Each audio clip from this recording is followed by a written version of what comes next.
Howdy folks and welcome back to the channel, welcome back to another episode of our Hearts of Iron 4 challenge. Be the last beacon of democracy with the, I wouldn't say the UK anymore, but at this point the Imperial Federation or the Commonwealth of the Free Nations. First of all, I didn't want to like clickbait this episode, but I wanted to explain one thing.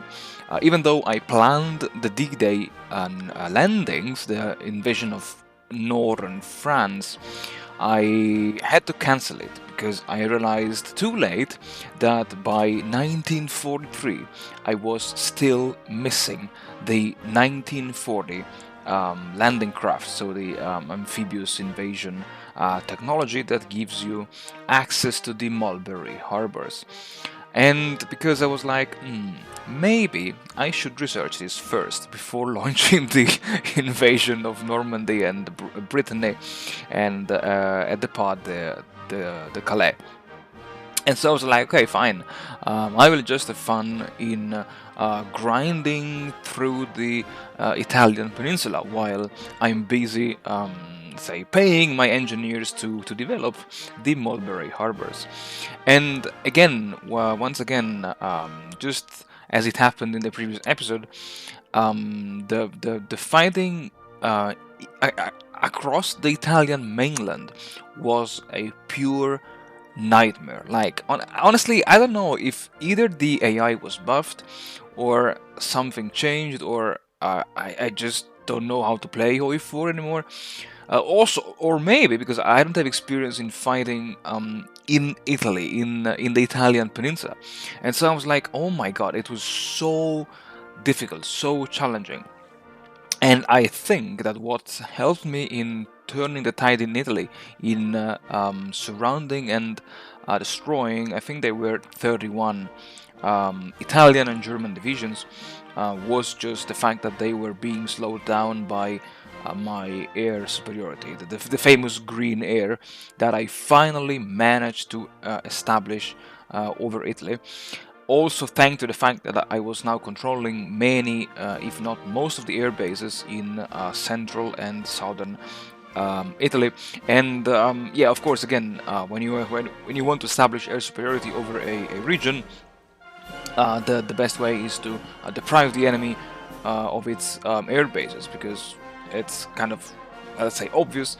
If you control the enemy air bases, they have to redeploy their planes into different air bases, which are maybe or most likely far away, and this could reduce the, let's say, in the interception and air superiority mission efficiency, because of the probably of the fact that they cannot cover the entire air region.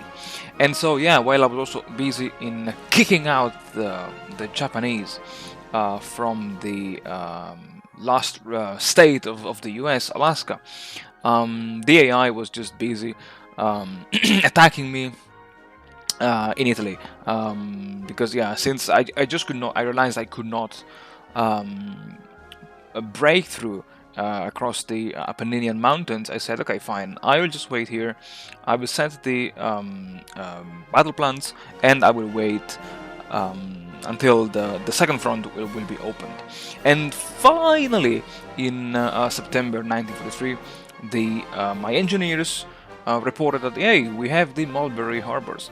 And besides that, what I also experimented in this approach towards the Normandy and Brittany and Pas-de-Calais landings was the use of raiders. Now, I know that this is being played on a mod, but holy moly, guys, I have never, I repeat, I have never ever invested in raiders in all of my previous campaigns. And when I realized that by buffing, by bringing to level 6, so the maximum levels, the raiders in all of southern England, I felt like I was freaking cheating. Like, oh my, I could see perfectly what the Germans had, which divisions, which kind of, yeah, if it was an infantry or a panzer division or something else, across the entire northern France. And that was like an immense discovery. And honestly, from now on, whenever I will play a Hoi 4, either for just some achievement huntings or for the future series that I will bring on the channel, I will definitely and absolutely invest into the radar technology, because it was I don't know how to say, so OP. I felt like I was almost playing without um, the fog of war. But yeah, I mean, maybe this is how raiders are supposed to work in Hoi 4. And so by let's say by late 1943, with the Normandy landings planned, I brought from the Mediterranean the Royal Navy, and then I launched the all-out offensive. The idea of launching the combined offensive against both northern France and Italy was just to prevent the Axis AI from redeploying troops from the Italian front to the, I would say, northern France front. And the landings were at the beginning, I want to say critical, but successfully only one province, which was left undefended by the Germans. But then, again, thanks to the presence of the mighty Royal Navy, and thanks to the fact that I was supporting the Normandy landings with more than 2,000 fighters and 1,500 close air support planes, my troops really had no big problems in establishing, first of all, a very long beachhead, and then to make things easier for me, I managed to reunite all the beachheads into one single continuous front, and then I waited until the last reinforcements coming from Canada and Alaska were being redeployed across into England, and then from there shipped into France. And as this was going on, I also kept an eye on the situation in the Middle East, even though in the Middle East there was, let's say, nothing too much exciting going on. And despite having opened up the second front, I forgot about one important aspect: that by redeploying the Royal Navy from the Mediterranean into the English Channel, I gave the Axis naval supremacy into the Mediterranean Sea. And I guess you know very well what happens when the AI at war with you has or enjoys naval superiority.